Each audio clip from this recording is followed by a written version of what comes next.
Rebonjour à toutes et à tous. Merci d'être venus et d'assister à notre atelier de réparation, et pas n'importe quelle réparation, donc c'est la réparation durable. J'espère que vous avez ramené vos clés à molette et vos tournevis parce qu'on va vraiment parler réparation automobile. Alors juste pour vous présenter, me présenter rapidement. Donc, je suis Imen Segouani, je suis actuaire certifiée, membre de l'Institut des actuaires, référente académique au sein de l'Institut du Risk Management. Et en mon temps libre, je suis aussi chargée de mission auprès de la directrice financière France de Covea. Et pour ceux qui ne connaissent pas Covea, ce sont les marques MMA, MAF, GMF et Partneret. Je passe la main à mes collègues. Tu veux pas présenter la photo? Non. Ah oui, effectivement, ça peut aider. Voilà. Dans l'ordre, moi je suis Christophe Angoulevent. D'abord, je suis ravi d'être avec vous cet après-midi. Je suis en charge de la practice assurance de Roland Berger. Donc, nous intervenons sur la stratégie et la transformation des acteurs de l'assurance. Et sur la réparation durable, nous sommes intervenus récemment pour des assureurs, pour des recycleurs, pour des gestionnaires de sinistres. Donc, voilà, je vais apporter une vue sur le marché de la réparation durable, c'est-à-dire sur les pertes, les pièces de réemploi. Bonjour à toutes et à tous, Vincent Damas, je suis directeur de l'engagement sociétal du groupe Covea et donc mon rôle c'est de proposer une stratégie de durabilité qui couvre les métiers d'assureur, de réassureur, d'investisseur et d'employeur. Bonjour à tous, Xavier Guéguin, je suis responsable d'une direction pilotage économique au sein de Covea et notamment une de mes responsabilités, c'est de piloter les résultats pour les 3 marques du groupe Covea sur les marchés auto, habitation et prévalence non-vie. Et donc la réparation automobile, c'est un des enjeux forts en fait pour mon activité. Alors, ce qu'on vous propose pour cette session, c'est déjà de vous présenter ce qu'on entend par réparation durable. Ensuite, qu'on vous fasse un petit topo sur le marché de la réparation et de comment se positionnent aujourd'hui les assureurs sur ce marché. On vous parle très rapidement du programme de réparation durable chez Covea, parce que si on est là aujourd'hui, c'est aussi parce que c'est un sujet qui nous tient beaucoup à cœur. Et enfin, on va rentrer vraiment dans le vif du sujet, notamment sur la partie qui va plus vous concerner actuaire, à savoir le pilotage de la chaîne de réparation durable et l'impact in fine à la fois sur la partie indemnisation, mais aussi sur la partie tarification. Vincent. Donc on va déjà dresser un peu le portrait du marché de la réparation auto en France. Donc les volumes, pour ceux qui ne les connaissent pas, donc il y a à peu près 6 millions de véhicules qui sont sinistrés chaque année et à peu près 1,5 million de véhicules hors d'usage, donc économiquement irréparables, qui sont traités par des centres VHU. Et donc ces millions de véhicules, qu'ils soient sinistrés ou hors d'usage, ont des impacts économiques pour nous assureurs en termes de gestion des sinistres et en termes écologiques, puisque selon la manière dont on répare, indemnise ces sinistres, on peut avoir une empreinte environnementale différente. Et dans l'empreinte environnementale, on va se concentrer sur l'empreinte carbone qui est la plus simple, mais il y a aussi des empreintes sur les ressources utilisées. Et c'est pour ça qu'on va beaucoup parler d'économie circulaire. Après, on vous a mis les coûts moyens de la sinistre RC matériel auto en France depuis 6 ans. On voit qu'il y a une inflation continue, surtout liée au prix des pièces neuves, facturées par les constructeurs ou les équipementiers, qui est à peu près 2 fois le rythme de l'inflation générale et qui pose des soucis aux assureurs puisqu'on doit les refléter dans nos tarifs et donc d'acceptabilité par nos clients.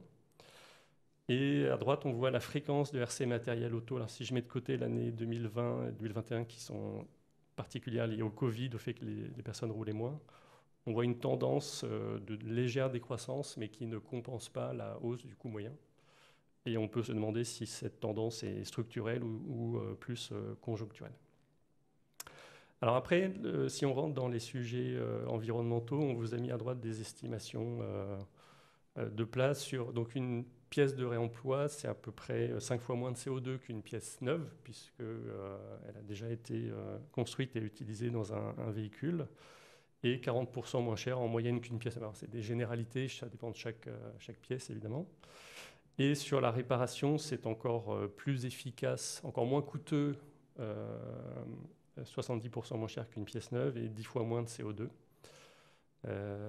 Évidemment, cette notion de réparation ou de pièces de réemploi ne s'applique pas à tous les types de pièces. Donc, il y a des pièces de sécurité comme des freinages ou certains détecteurs qui ne font pas l'objet de réemploi ou de réparation. Ça serait trop dangereux. Mais sur beaucoup de pièces de carrosserie, c'est largement faisable sous réserve que les garagistes soient formés et que les pièces soient disponibles. Alors, qu'est-ce que la réparation durable? Puisque c'est ça le cœur de notre intervention, c'est déjà prioriser la réparation plutôt que le remplacement. Donc, débosseler une portière attaquée par la grêle plutôt que de la changer. Et si on ne peut pas la réparer parce que le garagiste n'est pas formé ou c'est techniquement infaisable, de réparer en priorité par des pièces issues de réemploi, donc de fameux véhicules hors d'usage. Et l'intérêt, vous l'avez compris, c'est la nécessité économique de maîtriser les coûts pour les assureurs auto. Et puis, tous les sujets environnementaux liés à l'économie circulaire. Donc, il y a la directive CSRD qui concerne beaucoup de groupes d'assurance, qui est la transparence sur les impacts environnementaux que vous avez.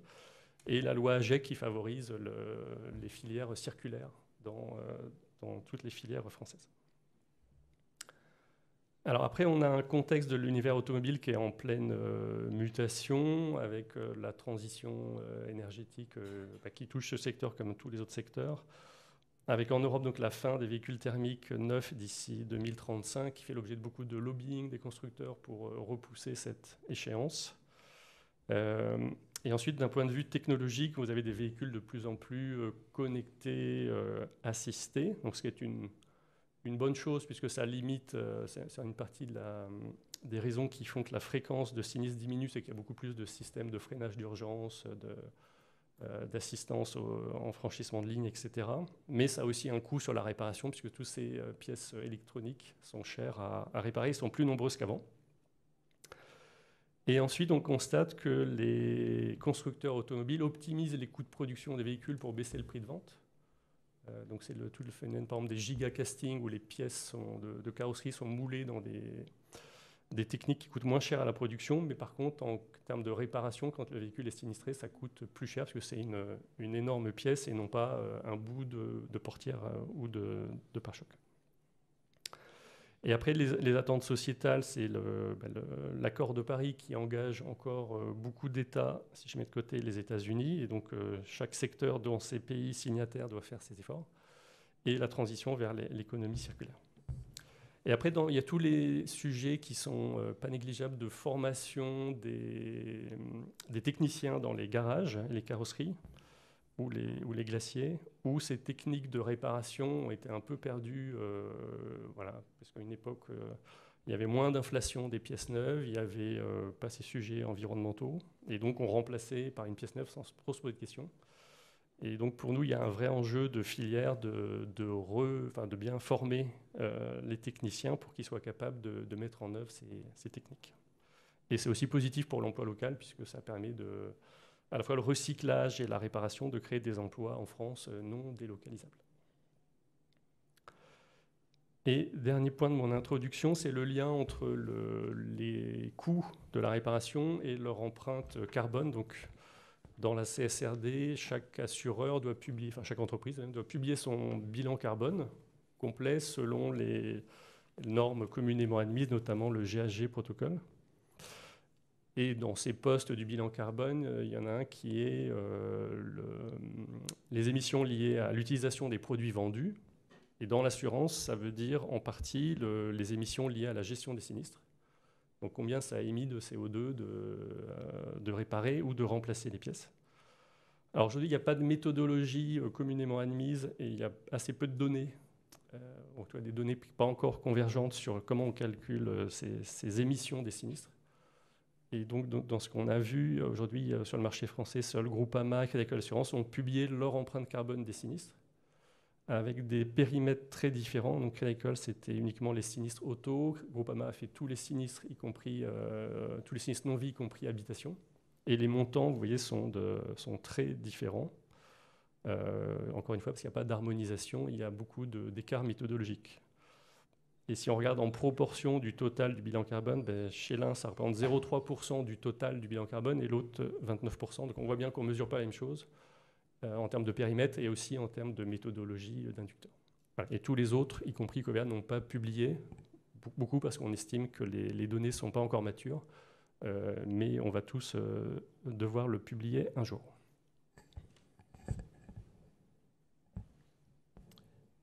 Bien, donc on a vu les enjeux donc, climatiques, les enjeux économiques. Moi, je voudrais commencer cette intervention par dire que les enjeux économiques de la pièce de réemploi ou de la PIEC, la pièce issue de l'économie circulaire, c'est entre 0,5 et 1% de points de ratio combiné. Donc 0,5 à 1 point, c'est quand même énorme. Et où est-ce qu'on en est aujourd'hui? Donc, alors, on a en fait, premièrement, il faut avoir en tête, je suis en haut à droite, que 71% effectivement des pièces endommagées donc en réparation collision sont remplacées. Donc c'est la majeure partie qui finalement sont concernées par l'utilisation de pièces de réemploi. J'ai utilisé pièces de réemploi pour la suite. Donc aujourd'hui, sur effectivement le nombre de pièces remplacées, c'est à peu près 4,9% qui sont des pièces de réemploi. En valeur, on est à peu près à 3,6% en France en 2024, ce qui est plus élevé pour différentes raisons sur lesquelles je peux revenir si ça vous intéresse, qu'en Allemagne, qu'en Italie, qu'en Espagne, au Royaume-Uni, c'est à peu près pareil, mais c'est loin de ce qui se passe par exemple en Suède où c'est 13%, sans parler des États-Unis où c'est 17%. Donc nous, on estime qu'on peut aller en valeur des pièces détachées utilisées en réparation collision jusqu'à peu près 10% en France, donc on est à peu près au tiers du chemin. En haut à gauche, d'ailleurs, vous avez la dynamique dans le temps. Donc les 4,9%, c'est sur l'ensemble des réparations. Le 7,4%, c'est sur les véhicules de plus de 5 ans d'âge, puisque bien évidemment, en fait, c'est sur les véhicules plus âgés que donc, l'utilisation de la PRE se fait principalement. Alors il y a certaines conditions à respecter pour effectivement donc, développer la pièce de remploi, qui sont en bas à gauche.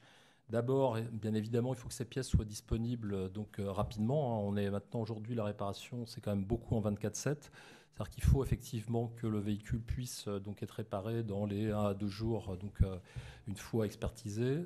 Donc ensuite, bien sûr, une question de qualité. Il faut que les pièces donc soient effectivement de qualité, donc n'aient pas de défaut. Troisième point, l'acceptation des assurés. Bon, en réalité, ce n'est pas forcément un gros problème parce qu'on touche principalement des pièces de carrosserie. 75% des coûts d'achat de prestations, c'est des pièces de carrosserie, en tout cas pour la réparation collision. Donc, en fait, quand on explique finalement aux assurés, il n'y a pas vraiment d'opposition par rapport à l'utilisation de pièces de réemploi, au contraire. Et enfin, il y a les garages et l'expert. Alors, il y a la formation, bien sûr, mais il y a aussi l'intéressement, parce qu'en fait, un garagiste, il n'a pas du tout intérêt à utiliser une pièce de remploi parce qu'il gagne moins d'argent, puisqu'une pièce de remploi, en gros, c'est 25 à 30%, je dirais, du prix d'une pièce neuve. Donc, il faut lui donner une marge supérieure pour qu'effectivement, il mette une pièce de remploi. Mais bon, il y a effectivement, c'est clairement, les assureurs ont bien compris cela. Et en net, il y a des écarts quand même qui sont relativement importants. Ça reste entre 40 et 50% moins cher qu'une pièce neuve. Alors entre pièces neuves et pièces de réemploi, il y a des pièces de qualité équivalentes. C'est un autre sujet, mais sur les pièces de réemploi, il y a des enjeux. Donc des enjeux très importants. Où en sont les assureurs? C'est la page suivante.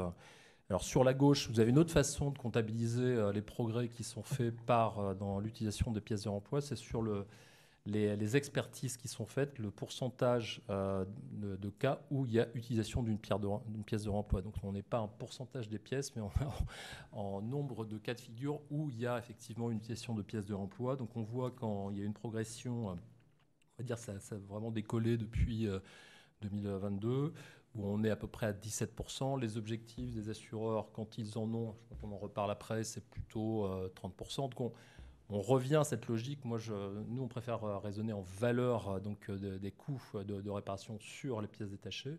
Donc, bien évidemment, ce n'est pas simple à faire. On reviendra aussi sur la question du pilotage. Donc, sur la droite, il y a deux grandes actions. Il y a une première action qui est en fait de réduire le nombre de partenariats que les assureurs ont avec des recycleurs. Il y a des assureurs qui avaient 70, 80 partenariats. La plupart maintenant des assureurs sont en train d'évoluer vers entre 10 et 15, 20 recycleurs partenaires. Donc il y a eu une réduction quand même. C'est en cours de se passer parce qu'il faut effectivement avoir des recycleurs professionnels qui ont cette qualité, cette disponibilité de pièces. Donc Bien évidemment, il faut avoir une capacité de production de pièces de réemploi importante, hein, au moins supérieure à 20 000 par an. Quand un CVHU, un centre VHU, disons, il y a les 3/4 des centres VHU qui font entre 500 et 1000 véhicules par an maximum. Donc forcément, en termes de disponibilité, de qualité de service, ça ne fonctionne pas du tout. Donc il y a vraiment une tendance à une réduction de l'ensemble des assureurs auto. Et sur la droite aussi, donc d'avoir effectivement un retour, parce qu'en fait les recycleurs professionnels, ils fonctionnent principalement avec des véhicules d'assureurs, parce que les véhicules d'assureurs en perte totale, ils ont à peu près en moyenne 10 ans d'âge, alors que donc les véhicules qui viennent des particuliers, des concessions auto, des fourrières, etc., c'est plutôt du 20 ans d'âge, donc il y a moins de pièces à extraire de ces véhicules qui sont un petit peu trop âgés. Donc gros enjeu pour les assureurs d'avoir effectivement, de transférer un nombre donc restreint de recycleurs, et avec ces recycleurs de s'assurer du fait qu'ils vont avoir une contrepartie, c'est-à-dire en termes de pièces de réemploi à utiliser dans leur réparation. Et le dernier point, c'est aussi intéressant d'avoir un point de vue sur les recycleurs, sur l'offre. Ça, c'est la page suivante. Effectivement, comme on l'a vu avec Vincent, il y a en 2023, c'est sur le bar chart de droite, on est à peu près à 1,5 million de véhicules hors d'usage. Donc c'est en évolution. Mais en fait, ce qui est important, c'est que là-dedans, en gros, vous avez 27% qui sont traités, on va dire, par des recycleurs qui font plus de 1000, qui traitent plus de 1000 véhicules par an. Les leaders vont jusqu'à 30 000, voire plus. Alors, sur ces 27%, alors déjà, on voit que ces 27% sont plus élevés qu'il y a 7 ans, puisque c'était 19%. Donc, on voit que progressivement, il y a donc une concentration. Ça se fait lentement. Hein, donc, il y a 1600 centres VHU en France. Ils sont tous réglementés. Mais comme je disais, il y a beaucoup de petits qui sont finalement dans les 73% là, en 2023. Les grands recycleurs aujourd'hui en France, c'est plutôt des groupes familiaux. Hein, vous les avez à droite, qui sont des acteurs régionaux ou multirégionaux. Le leader en France s'appelle GPA. C'est un acteur du Sud-Ouest, mais qui maintenant est présent, va être présent à partir du mois prochain, dans le nord de la France, présent également dans l'ouest de la France après une acquisition. Et il y a d'autres groupes régionaux comme Surplus, etc. Donc eux, ils représentent 23% des 27%. Après, vous avez d'autres types d'acteurs. Vous avez des acteurs de l'après-vente automobile qui, PHE, c'est par exemple Possède Autodistribution. C'est des groupes qui sont multinationaux, qui sont européens, qui sont pour certains comme AAG, filiales de groupes américains, mais qui ont, par exemple, AAG a une marque qui s'appelle Back to Car pour spécifiquement faire du réemploi. Vous avez des constructeurs automobiles. Hein. Indra, par exemple, c'est une filiale de Renault, qui en fait est plus un intermédiaire entre les recycleurs et les assureurs. Et vous avez des étrangers, notamment il y a un Suédois qui, compte tenu de ce que je disais tout à l'heure, parce que effectivement, Autocirc est suédois et que le marché suédois est le marché plus en avance en Europe en matière d'utilisation de pièces de réemploi, s'attaque maintenant au marché français. Voilà, donc au global de tout ça, il faut comprendre que c'est des enjeux très importants pour les assureurs. 2, qu'il y a clairement une tendance structurelle à l'augmentation de l'utilisation des pièces de réemploi. Et 3, qu'il y a nécessité de pilotage, que ce soit d'ailleurs au niveau économique ou climatique, pour suivre cette tendance qui est assez majeure, surtout dans un contexte qui est réglementairement... même si les évolutions récentes laissent à penser qu'il y a moins de pression, mais il y a clairement une tendance structurelle à ça, et également économique pour les raisons effectivement de croissance du coût de la réparation, pour surtout des facteurs liés aux constructeurs et aux fournisseurs de réparation.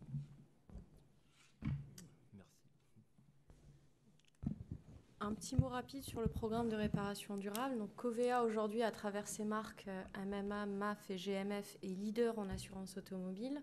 Et de fait, comme toute entreprise responsable, souhaite se positionner aussi comme leader sur la réparation durable. Et donc, on a réfléchi à un programme sur 5 piliers pour justement booster ou en tout cas assurer ce positionnement. Alors, le facteur commun entre ces 5 piliers et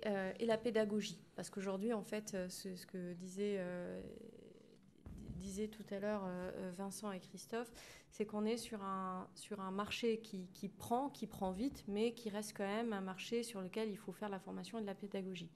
Le premier, c'est qu'on est sur encourager la réparation, donc auprès des garages notamment. Et donc Christophe, tu disais tout à l'heure qu'au final, les garages n'ont pas vraiment intérêt à utiliser des pièces de réemploi parce qu'économiquement, ce n'était pas très intéressant pour eux. Donc on va jouer par exemple sur le schéma de rémunération de ces garages en augmentant par exemple la rémunération du garage si ces derniers utilisent la pièce de réemploi, ce qui ferait que les garages seraient potentiellement plus intéressés ou en tout cas moins réticents à utiliser des pièces de réemploi. L'autre point sur le fait de booster la réparation passe par la formation. Donc je laisserai peut-être Vincent dire un mot sur CESV parce qu'il a eu la chance de le visiter, je suppose. Non, je ne dis pas de bêtises. Ouais. Donc voilà, on reviendra là-dessus tout à l'heure. Et voilà, utiliser donc des techniques innovantes de réparation. Le deuxième, on est sur la distribution. Donc Christophe a parlé beaucoup des recycleurs. Donc on est en plein dedans, donc c'est vraiment s'assurer que les pièces de réemploi soient disponibles, à la fois en privilégiant des partenariats avec certains recycleurs et aussi faire en sorte que certaines pièces, notamment les batteries par exemple, soient tout le temps, en tout cas disponibles en continu. Alors, le pilotage de la chaîne de réparation, Xavier en parlera juste après avec beaucoup plus de détails, notamment sur la partie purement actuarielle, j'ai envie de dire. Mais il y a aussi une partie sur laquelle on travaille aussi, on continue, c'est le pilotage des recycleurs et des pièces. Donc, on est sur quelque chose de beaucoup plus opérationnel. Le quatrième, c'est encourager les clients à utiliser les pièces de réemploi, mais aussi à réparer plutôt que remplacer. Mais comme le disait Christophe, encore une fois, ce n'est pas la partie la plus difficile parce que les clients sont plutôt ouverts à réduire leur durée de réparation, quitte à opter pour une pièce de réemploi ou pour réparer notamment la tôle de leur véhicule. Enfin, et pas des moindres, le cinquième, c'est contribuer à l'évolution du marché qui évolue mais qui nous offre aussi de la marge. Donc déjà, par exemple, en labellisant certaines pièces, mais aussi et surtout, par exemple, travailler sur un indicateur de réparabilité des véhicules, un peu comme l'électroménager aujourd'hui, quand on l'achète, donc il y a le petit pictogramme avec une clé, je ne sais pas si ça vous parle, quand vous allez acheter un frigo ou quoi, il y a un petit pictogramme, donc vert, orange et rouge. Quand c'est rouge, ben forcément, vous n'achetez pas parce que vous savez que c'est difficilement réparable. Donc l'idée, c'est de réfléchir un peu au même système au moment de l'achat d'un véhicule. CESV. Donc le CESV, pour expliquer, donc c'est un technocentre automobile que le groupe Covea a créé il y a 30 ans, en partenariat avec Mapfre, l'assureur espagnol qui avait ce type de technocentre en Espagne et dans les différents pays où il est implanté. Et donc c'est pas des experts de l'assurance, c'est des experts de la voiture, de la réparation de voitures, et qui ont principalement pour mission de former des experts automobiles et des techniciens de garage sur les techniques de réparation, et aussi de faire de la recherche et développement sur des techniques de réparation qui sont émergentes ou innovantes. Ils travaillent beaucoup sur les pièces, l'impression de pièces en 3 dimensions pour produire par exemple des pattes pour attacher des blocs optiques qui ne se vendent pas. Si vous achetez ça chez Renault, on vous vend le bloc à 800 € et vous ne pouvez pas acheter les pièces à 5 € qui permettent de réutiliser le bloc optique qui n'a pas été cassé. Donc ensuite, c'est mis à disposition de nos garages agréés. Et ils font aussi des crash tests, non pas pour des raisons de sécurité routière, mais pour tester, après un crash à 15 km/h, quel est le coût de la réparation sur un choc standard d'un véhicule. Et selon ce coût, selon les modèles, ça peut être plus ou moins cher. Et ça impacte les tarifs de l'assurance auto. Donc, en fait, le lien, après, évidemment, on y arrive avec l'actuariat. Enfin.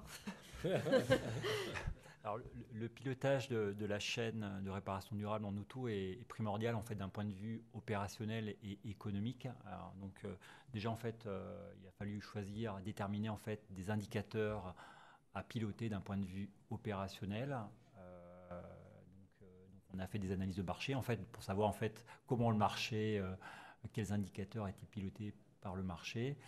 La démarche aussi a été de se dire mais de quelles données nous disposons. Là pour le coup en fait nous disposons d'un capital data qui est important, notamment au travers des rapports d'expertise.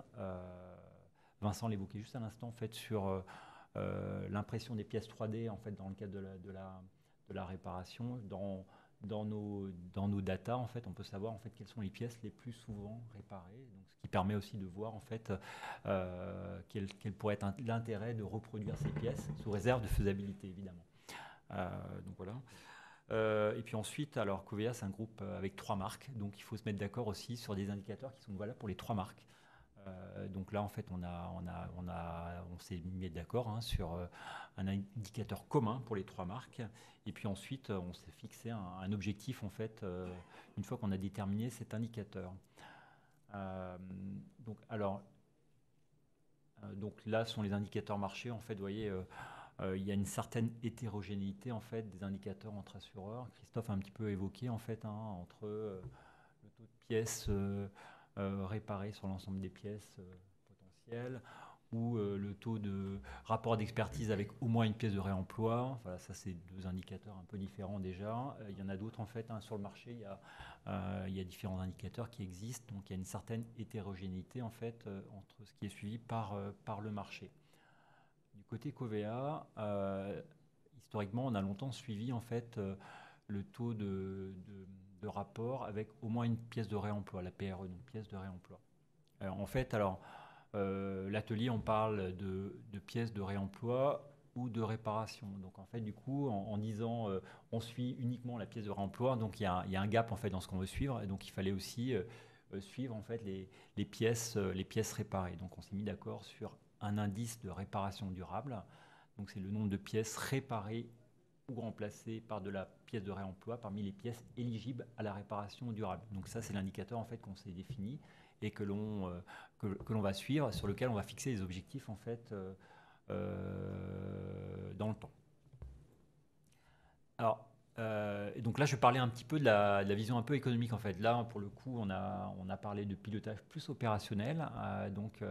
On a des bases de données sinistres en fait qui contiennent tout un tas d'indicateurs. L'idée, c'est de faire le lien aussi avec ces indicateurs et nos trajectoires de ratios combinés, notamment sur le marché auto. Alors, là, j'introduis une notion en fait de garage agréé. Pour Covea, en fait, on a tout un réseau de garages agréés, des garages partenaires qui suivent les formations saisies, donc qui sont très appétents aussi à faire de la réparation plutôt que du remplacement, et avec comme conséquence en fait des coûts moyens, une différence de coût moyen entre les garages agréés et les garages non agréés qui est très très importante. Le graphique qui figure à l'écran à droite montre en fait l'évolution des taux de fréquentation des garages agréés sur les 3 marques du groupe Covea. Donc c'est aussi un des avantages en fait du groupe Covea, ou en tout cas l'un des intérêts, c'est d'avoir 3 marques, 3 réseaux de distribution, des phénomènes plus ou moins distincts, mais en tout cas une certaine robustesse dans les datas. Là, en fait, ce qu'on voit sur nos 3 marques, il y a, en termes de taux de fréquentation des garages agréés, en fait, il y a une différence. Il y a une marque, en fait, qui a un taux de fréquentation qui est moins important. En l'occurrence, c'est la marque MMA. Et donc là, ce qu'on cherche aujourd'hui à comprendre, c'est pourquoi, en fait, il y a une telle différence. Et donc là, on met en place des études utilisant des modèles mathématiques, notamment de machine learning, pour comprendre pourquoi la marque MMA a des taux de fréquentation de garage agréés différents. Est-ce que c'est une répartition géographique différente? Est-ce que c'est la composition du portefeuille?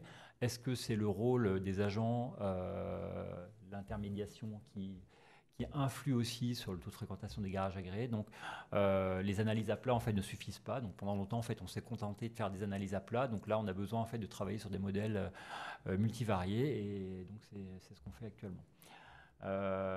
L'idée étant d'augmenter et d'accroître en fait les taux de fréquentation des garages agréés. Voilà. Une fois qu'on a fait ça, ce qui est aussi intéressant dans nos trajectoires de business plan, c'est d'intégrer dans les trajectoires de ratio combiné en fait les impacts de la chaîne de réparation. Et donc on a besoin de comprendre en fait Déjà la composition du risque sous-jacent, de quoi on parle en fait, le portefeuille, comment il évolue.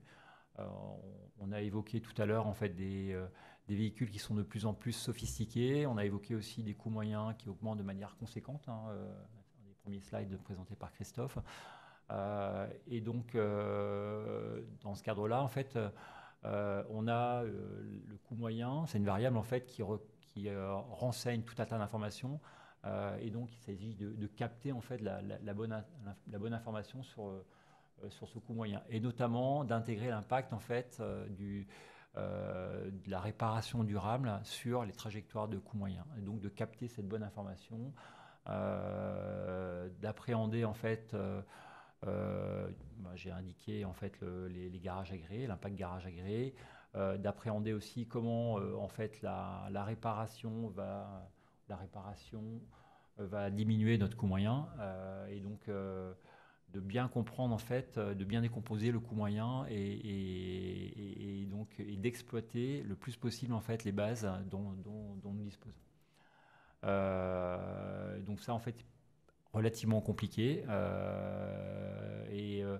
nos projections de fréquences et de coûts moyens qui sont réalisées donc à l'aide de ces informations dans les portefeuilles sous-jacents en fait nous permettent en fait de déterminer la meilleure mesure tarifaire possible de manière à équilibrer nos risques. Et la puissance ou la richesse du modèle de Covea, c'est en fait nous avons 3 portefeuilles, 3 marques différentes. Nous avons la connaissance en fait des risques sous-jacents, en fait, la répartition géographique, les apporteurs. Maintenant, l'idée, c'est d'intégrer de plus en plus des données issues du monde indemnisation pour mieux comprendre l'évolution du coût moyen et le projeter à horizon de nos business plans, à horizon de 3 ans. Dans un contexte évolutif. Là aussi, en fait, il peut y avoir des ruptures en fait, dans nos séries. On a vu 2020, 2021 avec le Covid, l'inflation en 2022, en fait. Plus actuellement en fait les tensions un petit peu géopolitiques en fait qui pourraient aussi avoir une influence sur l'inflation. Voilà en fait tous les travaux en fait que l'on mène actuellement et donc avec des enjeux en fait d'intégrer des données du monde opérationnel vers le monde économique pour une meilleure appréhension de nos trajectoires de résultats. Donc en conclusion, je voulais juste revenir sur le titre, en tout cas le thème qui a été choisi pour cette journée au Congrès. Et je lis « Transformation sociétale, construire ensemble les solutions de demain ». Donc clairement, la réparation durable, de manière générale et en auto en particulier, s'inscrit complètement dans cette thématique. Et c'est pour ça qu'on a choisi de porter ce thème-là aujourd'hui devant vous. C'est un sujet donc d'actualité, très d'union, donc en tout cas de par la casquette actuariat, entre des enjeux qui sont à la fois durables et les métiers d'assureur. Donc on parle de tarification, indemnisation et gestion des risques notamment, mais pas que. On a des enjeux qu'on appelle chez nous éco, donc ça veut dire économique et écologique, donc parce qu'on est à cheval encore une fois entre la rentabilité et la durabilité, et qui fait aussi le parallèle à la fois entre nos métiers techniques, mais aussi le rôle sociétal que porte un assureur, qu'il ne faut pas oublier. Donc on a parlé du pilotage plus particulièrement, parce que c'est là où on interviendrait beaucoup, avec des indicateurs qui sont à la fois opérationnels, donc là où il faut travailler notamment avec les équipes indemnisation, mais aussi avec les garages, qu'ils soient agréés ou pas, et puis in fine avec les recycleurs, puisque c'est eux qui sont providers des pièces. Donc on va avoir une batterie d'indicateurs plutôt opérationnels qu'il faudra suivre, mais qu'il faudra traduire aussi, qu'il faudra qu'on traduise nous aussi, autant qu'actuaires, en indicateurs à la fois économiques, écologiques, et les intégrer dans la tarification, dans le business plan, mais aussi et surtout dans notre empreinte carbone, peut-être en améliorant les reportings dont a parlé Vincent en début de séance. Enfin, une ouverture qu'on met petit à petit en place aussi, c'est étendre cette réflexion à d'autres types d'assurances, notamment l'habitation, où on va essayer donc réutiliser par exemple le mobilier. Et là, les filières de recyclage existent aussi beaucoup, donc on pourra aussi pousser la réflexion là-dessus. Voilà, merci à vous.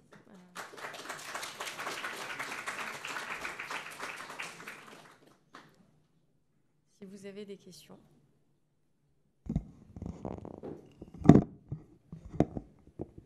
Merci beaucoup pour cette présentation, c'était très intéressant. Je voulais savoir, j'avais entendu dire qu'aujourd'hui, avec les véhicules électriques, il y a un problème.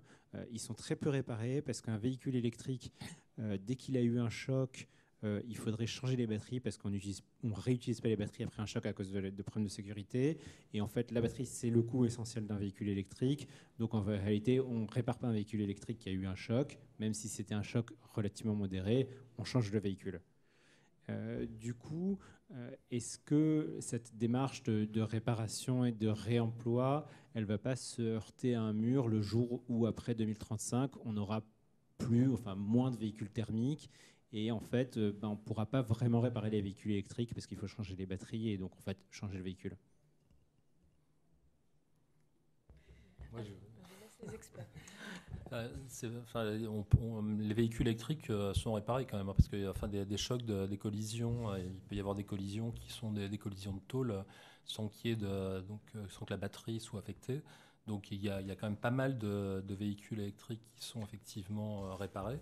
Après, tous les grands recycleurs ont effectivement des process spécifiques pour traiter les batteries, parce qu'effectivement c'est quelque chose de spécial sur lesquels les constructeurs automobiles ont une garantie supérieure à la garantie du véhicule, parce que c'est 8 ans en fait. Donc les problématiques sont un petit peu différentes entre batterie et le reste. Mais en tout cas, le recyclage traite également les véhicules électriques. Et donc je pense qu'effectivement, on a un petit peu de temps pour se préparer d'ici à 2035, parce que vous avez bien vu qu'en France, parce qu'on peut parler de l'Europe, mais en France, ça se développe très très peu. Donc, je parle des véhicules électriques purs, pas des véhicules hybrides, parce que les véhicules hybrides, quelque part, c'est plus un véhicule thermique qu'un véhicule électrique, mais même s'il fait un peu d'électrique. Mais donc voilà, les éléments que je viens de décrire sont très factuels. Donc après, on peut creuser tel ou tel aspect factuel, mais c'est la situation, celle que j'ai décrite.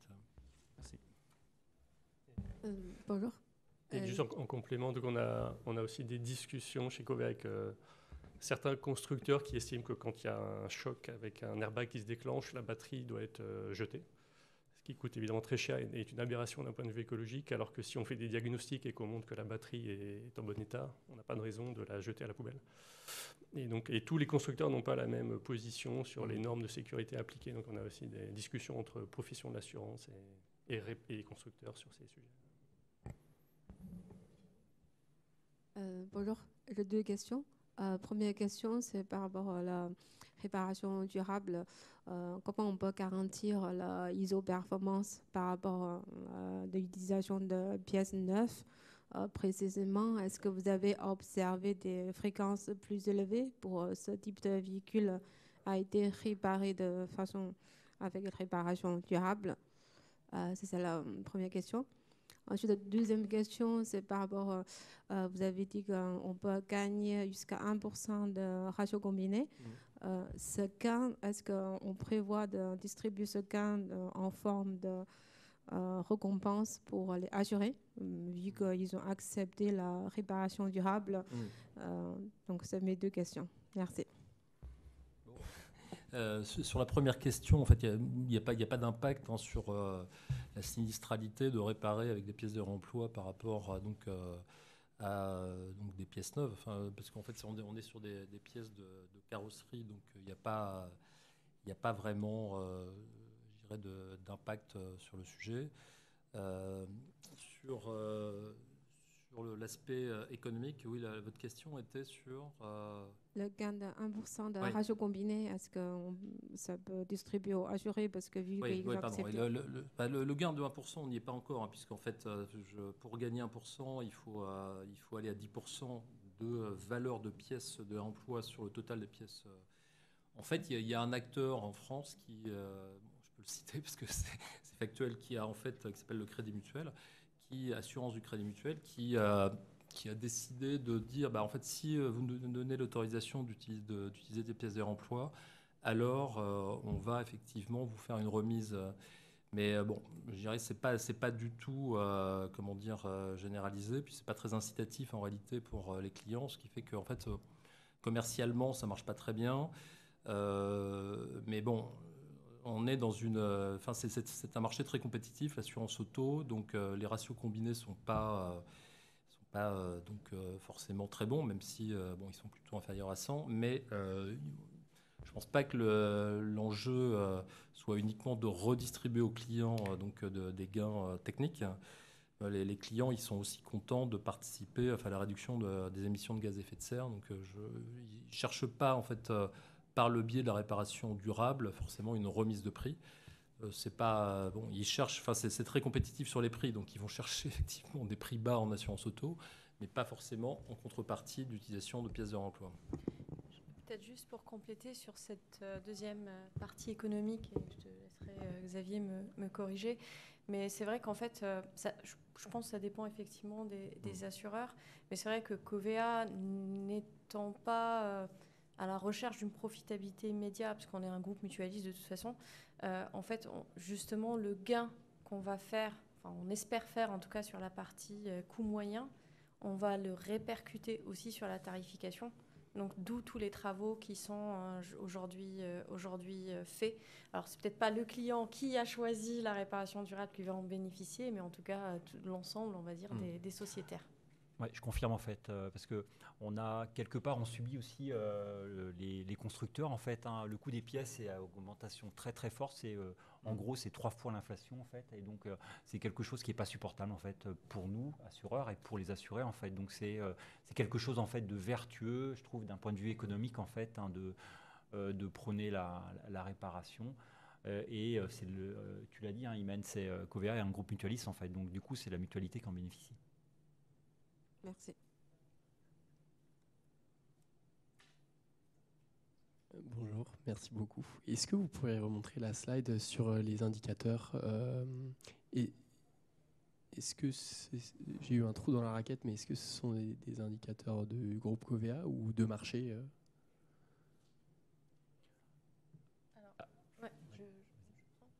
Alors, en fait, donc ça, c'est des indicateurs, en tout cas de marché et de Covéa, dans le sens où on avait listé le type d'indicateurs qu'on pourrait exploiter, à la fois dans une communication stratégique, c'est-à-dire vers le public, mais aussi en interne et aussi vis-à-vis du réseau d'animateurs. Donc en fait, de réseau de réparation, pardon.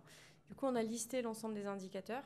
On voit que le premier indicateur, qui est le taux de rapport d'expertise avec au moins une pièce de réemploi, est l'indicateur qui est le plus communément partagé au marché. Donc c'est pour ça qu'on a tiqué la première case, l'indicateur de marché.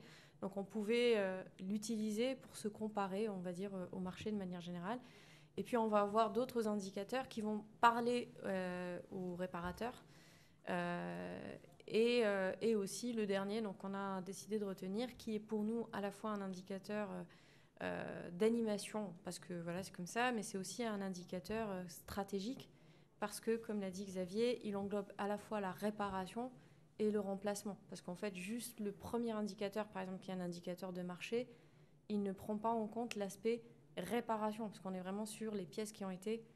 les pièces de réemploi qui ont été utilisées. Mais on n'est pas dans les pièces qui ont été réparées. Donc, c'est pour ça qu'on a voulu aussi prendre en compte un indicateur qui soit aussi écologique en réalité dans l'animation du réseau.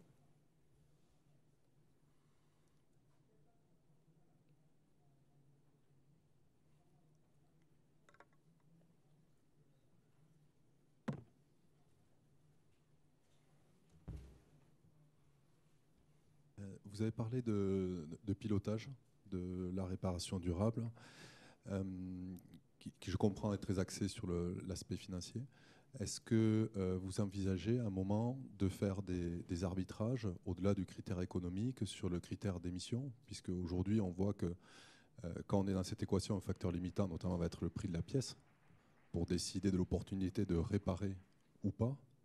Et donc là, est-ce que cette notion d'émission, finalement, vous envisagez de l'intégrer dans vos critères de décision?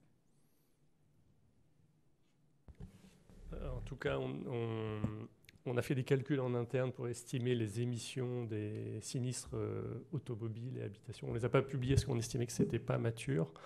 Je pense qu'on n'est pas encore assez mature pour les utiliser comme des outils de pilotage de nos sinistres.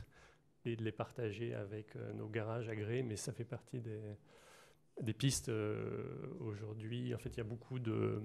On utilise pour ces calculs qu'on ne publie pas des indicateurs moyens, donc dire je sais pas, un remplacement de pare-brise ou un remplacement d'un pare-choc s'étant de CO2.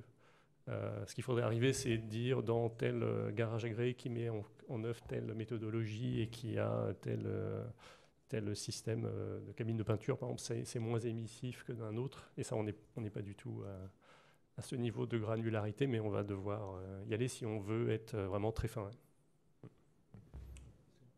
Vous savez que donc, en matière d'émissions de gaz à effet de serre, les assureurs, c'est à peu près 90% du scope 3. Donc ça veut dire que il faut mesurer les émissions des fournisseurs et aussi des clients. Et donc c'est effectivement, il faut que... On a travaillé sur une mission où on a parlé avec les fédérations de réparateurs. Ils ont un peu de mal en fait, donc, effectivement, à travailler sur la mesure des émissions de leur propre site. Mais le sujet, il est bien là. Donc ça rajoute à la complexité de la mesure des émissions, qui est que c'est en fait pas forcément les assureurs eux-mêmes qui émettent, mais leurs fournisseurs ou leurs clients.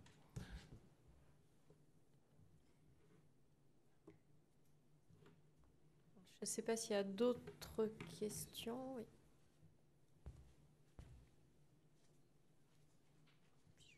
Merci pour cette présentation. Une question par ailleurs qui émane des différentes interventions, c'est par rapport à est-ce que on pense peut-être avoir un produit durable pour lesquels on aura, j'irai dans le cas de Covea par exemple, que des pièces de rechange, des PRE, et pour lesquels peut-être que la durée de réparation va être prolongée contre une durée plus importante du véhicule de remplacement. Est-ce que cela peut être envisageable comme solution pour un peu pousser, pour arriver plus rapidement aux 10%? Je commence et puis n'hésitez pas à rebondir. Je pense que toutes les pièces ne sont pas réparables. Je pense que Vincent l'a dit au départ, mais par exemple les pièces de frein, enfin, je ne suis pas experte, mais je ne crois pas que ce soit des pièces qui sont réparables, ou alors il faut vraiment que ça ne soit pas très endommagé pour qu'on puisse les réparer. Donc voilà, donc déjà non, parce qu'il y a des pièces qui ne sont pas réparables de toute façon. Et dans celles qui sont réparables, je ne sais pas si aujourd'hui le marché français pousse vers un 100% ou du full réparable, je ne le crois pas. Non, mais le remplacement n'a pas d'impact, hein, comme je l'ai dit, sur la sinistralité, parce qu'en fait, c'est pas parce qu'on change l'aile avant gauche ou donc le capot qu'on va avoir un véhicule qui va durer plus longtemps. Hein. Il n'y a pas d'impact par rapport. Le coût moyen. Comment ? Le coût moyen, il est plus bas. Non, mais ok, mais ça c'est un autre sujet. Ça c'est l'équilibre technique en fait de l'entreprise, c'est les coûts de sinistralité, c'est le ratio combiné, qui effectivement, celui qui utilisera davantage donc des pièces de remploi, toutes choses égales par ailleurs, va effectivement réduire ses coûts de réparation. Ça c'est incontestable. Et de ce fait, soit pourra proposer, ce que disait Imen, des prix plus compétitifs, soit décidera de conserver donc une marge technique plus élevée. C'est ça, effectivement, l'enjeu qu'il y a derrière. Bon, il y a aussi l'enjeu d'émissions de gaz à effet de serre, qui, on l'a vu, qui est quand même très important. Mais il n'y a pas d'enjeu de faire que le véhicule dure plus longtemps. Après, ce qui est vrai, c'est que la question que vous posez touche sur le nombre de véhicules économiquement irréparables. C'est-à-dire que le coût de la réparation peut faire que si on baisse le coût de la réparation, on répare un véhicule plutôt que de le mettre en hors d'usage. C'est pour ça d'ailleurs qu'en Espagne et en Italie, le coût de la réparation est plus faible qu'en France, et de ce fait, donc il y a moins de véhicules en proportion du parc qui sont économiquement irréparables. Donc ça, c'est un autre sujet qui est finalement le nombre de véhicules des assureurs qui vont effectivement aller être fournis aux recycleurs. C'est une question très importante, hein, mais donc qui va en fait définir le nombre de pièces qu'on va pouvoir utiliser en pièces de remploi. Après, le problème des pièces de remploi, c'est pourquoi les arbres ne montent pas au ciel, c'est qu'en fait, en France, comme on roule à droite, il y a beaucoup d'ailes avant-gauche en fait, en proportion qui sont touchées. Donc il y a un problème d'offre et de demande en fait. C'est-à-dire que si effectivement il y a beaucoup de demandes d'ailes avant-gauche, forcément, je dirais l'offre ne pourra pas subvenir à cette demande. On n'est pas là, hein, mais c'est des éléments. C'est un exemple qui fait que les pièces de réemploi n'atteindront jamais 50% du nombre de pièces remplacées quand elles sont remplacées en matière de réparation. Il y a d'autres cas, mais bon, je prends un facteur assez compréhensible. Bon, en tout cas, merci beaucoup. J'espère que vous êtes devenus maintenant experts en réparation durable. Et, en tout cas, si vous avez d'autres questions, on les prendra après la séance. Merci à vous.